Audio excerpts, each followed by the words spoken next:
मेरे जैसे कई लोगों का मानना है कांग्रेस पार्टी को पसंद आए ना आए, अगर वंदे मातरम के तुष्टीकरण की नीति के तहत 2 टुकड़े न करते तो देश का बंटवारा नहीं होता और देश पूरा होता।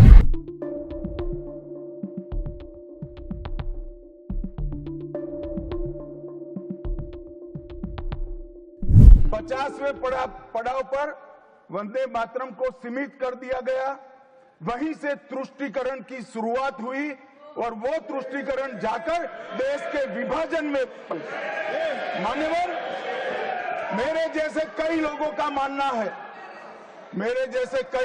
मानना है कांग्रेस पार्टी को पसंद आए ना आए, अगर वंदे मातरम के तुष्टीकरण की नीति के तहत 2 टुकड़े न करते तो देश का बंटवारा नहीं होता और देश पूरा होता। मान्यवर 50 साल के बाद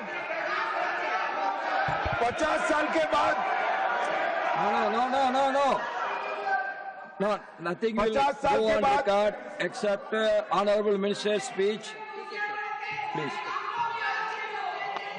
मान्यवर 50 साल के बाद वंदे मातरम 100 साल का हुआ। सबको था कि 100 साल मनाए जाएंगे, 100 साल मनाए जाएंगे, मगर 100 साल हुआ तब वंदे मातरम का महिमा मंडन का सवाल ही नहीं था, क्योंकि वंदे मातरम बोलने वाले जो सारे लोग थे उनको इंदिरा जी ने जेल में बंद कर दिया। इस देश में आपातकाल लगाया गया, विपक्ष के लाखों लोगों को, लाखों समाज सेवियों को, स्वयंसेवी संगठन के लोगों को जेल में भर दिया गया, कोई कारण के बगैर अखबारों पर ताले लगा दिए गए, यहां तक कि आकाशवाणी में उस वक्त एक ही माध्यम था, आकाशवाणी में किशोर कुमार की आवाज ही नहीं आती थी, ड्यूएट गाने भी लता जी की आवाज में ही आते थे। मान्यवर पूरे देश को जब वंदे मातरम 100 साल का हुआ, पूरे देश को बंदी बनाकर रख दिया। और कल 150वां साल है, 150वें साल में लोकसभा में चर्चा हुई। साहब ये कांग्रेस पार्टी की स्थिति देखिए, जिस कांग्रेस पार्टी के अधिवेशनों की शुरुआत गुरुवर टैगोर जैसे लोग वंदे मातरम गाकर कराते थे। वंदे मातरम कांग्रेस पार्टी के आजादी के आंदोलन का एक मंत्र बना था। वो वंदे मातरम के महिमा मंडन करने के लिए जब लोकसभा में चर्चा हुई, गांधी परिवार के दोनों सदस्य नदारद थे, दो में से एक भी।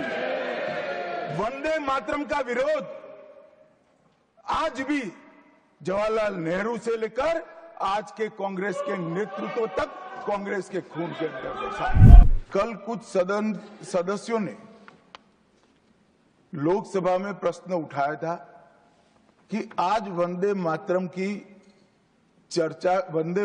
पर चर्चा की जरूरत क्या है। महोदय, वंदे मातरम पर चर्चा की जरूरत, वंदे मातरम के प्रति समर्पण की जरूरत वंदे मातरम बना तब भी थी, आजादी के आंदोलन के वक्त भी थी, आज भी है, और जब 2047 में महान भारत की रचना होगी तब भी रहे, क्योंकि अमर कृति मां भारती के प्रति, भारत माता के प्रति समर्पण, भक्ति और कर्तव्य के भाव जागृत करने वाली कृति है। इसलिए जिनको आज वंदे मातरम की चर्चा क्यों हो रही है वो समझ में नहीं आ रहा है। मुझे लगता है कि उन्होंने नए सिरे से अपनी समझ पर ही सोचने की जरूरत है। कुछ लोगों को इसमें दिखता है कि बंगाल में चुनाव आने वाला है, इसलिए वंदे मातरम की चर्चा हो रही है। वो वंदे मातरम के महिमा मंडन को बंगाल के चुनाव के साथ जोड़कर कम करना चाहते हैं। ये सही है कि वंदे मातरम की रचनाकार बंकिम बाबू बंगाल में पैदा हुए, बंगाल में गीत की रचना हुई, और आनंद मठ जिसमें बाद में वंदे मातरम समाहित हुआ, उसकी पृष्ठभूमि भी की बंगाल थी। मगर जब वंदे मातरम का प्रकटीकरण हुआ, वंदे मातरम बंगाल तक सीमित नहीं रहा था, देश तक भी सीमित नहीं रहा था। दुनिया भर में जहां पर आजादी के दीवाने थे, वो गुप्त बैठक भी करते थे तो पहले वंदे मातरम का गान कर बैठक की शुरुआत। और आज भी सरहद पर हमारा जवान जब अपना सर्वोच्च बलिदान देता है, ये आंतरिक सुरक्षा के लिए देश के पुलिस का जवान सर्वोच्च बलिदान देता है, तो जब वो अपने प्राण त्यागता है, इसके मुंह पर एक ही मंत्र होता है, वो वंदे मातरम। और कब वंदे मातरम की रचना हुई? वंदे मातरम की रचना की पृष्ठभूमि हम सब ने जरूर याद करनी चाहिए। उसकी पृष्ठभूमि में सदियों तक इस्लामिक आक्रमण को झेलकर इस देश की संस्कृति और इस देश का इतिहास झंझोड़ने का काम, शीर्ण वीर्ण करने का काम हुआ था।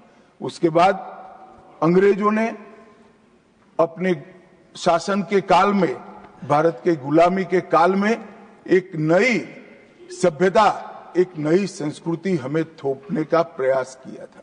और उस वक्त ये वंदे मातरम का रचना बंकिम बाबू ने की, और वो रचना के अंदर बहुत बारीकी से जो हमारी मूल सभ्यता थी, हमारा सांस्कृतिक राष्ट्रवाद था, देश को माता के रूप में कल्पना कर देश की माता के रूप में जो कल्पना की, इसकी आराधना करने की हमारी परंपरा थी, उसको उन्होंने पुनः प्रस्तापित किया था।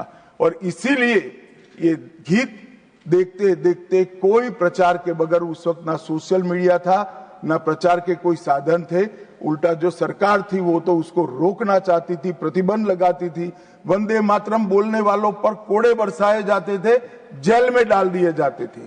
फिर भी वो सारे प्रतिबंधों को पार कर हर एक व्यक्ति के मन को भी छुआ, आत्मा को भी छुआ, और अनेक प्रताड़नाएं झेलते हुए भी वंदे मातरम कश्मीर से कन्याकुमारी तक फैल गया।